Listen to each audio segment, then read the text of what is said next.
Now, how about the lineup? Obviously, there's been a number of lineup changes in the Dead Daisies. Is that something that is by design that, kind of keeps things fresh in the band, or is it just simply a matter of circumstances? It's a matter of circumstances, really, and that's okay. That's kind of the way it was presented to everybody. Was you can input your input is is going to be really cool if you get an offer to do something you'd rather do, or if something comes up that you want to go off and do something else. That's totally cool too. So, like I said, the main guy that I when I first heard about the band, the main guy that I my vision of the Dead Daisies was always with Karabi, and so when I joined the band, we started kind of getting on a really amazing role of making a bunch of records and touring. Like it was full on a lot of time spent on the road and recording and whatnot. And I think, it got to the point where John basically he had some other stuff that he wanted to do for, he wanted to put out a Motley Crue um, record that was he recorded it live in Nashville, basically featuring the songs that he had done with Motley Crue, and and wanted to do his own thing for a little bit. So he took off. Um, at that point, Glenn Hughes came in, and that was like it was cool because it wasn't trying to replace John per se. It was really trying to you know see what we could bring with a new singer, with Glenn. And eventually, Glenn decided he wanted to. We did a couple albums with Glenn, um, and then he wanted to get back to doing his thing. At the same time, it had been an anniversary of the band, and we wanted to put out a best of, and so we got John to come back. So it really depends. It's open. The lineup that we have right now is really strong.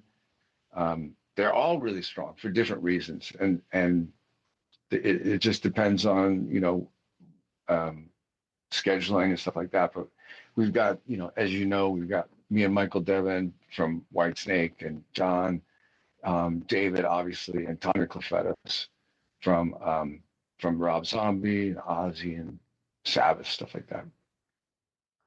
Yeah, incredible powerhouse lineup. Obviously, a group with a bunch of incredibly seasoned musicians and people who have been veterans in the music business for quite some time. How do you guys go about the decision-making process and, somebody making the final call in the band? I mean, is that a very communal thing? And, whose band really is the Dead Daisies? This was actually a question from a fan.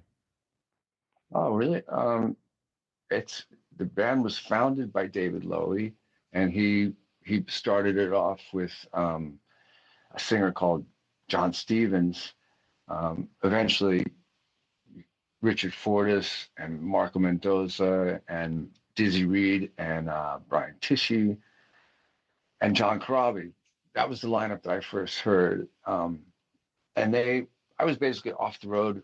They asked me to do an album, and I joined. And we've now have been in the band coming up on 10 years, maybe something like that. But the band was David Lowy's band. I mean, he put it together, he founded it, but he definitely likes to have this communal vibe where everybody's able to put in ideas. Everybody's, you know, basically comes up together with trying to see what would be the way to do something. It's not like it's generally not one guy, but we do have, the guys in the band. We have a really strong management team that a lot of times they'll say, "Hey, why don't we, why don't we think about doing something like this? Why don't you guys see what you can come up with?" And so it's like the band does it together, old fashioned. We do it live together. We write everything together. We record live. Fortunately, we're in a situation where we can do stuff like that because um, it really a record like this, Looking for Trouble, maybe wouldn't happen. It wouldn't happen if we didn't go to Alabama. That just for that week. Um, Right. so but to back to your question, everybody's ideas are valid, and we just will run with something and see where it goes, and everybody tries to make it the best it can be.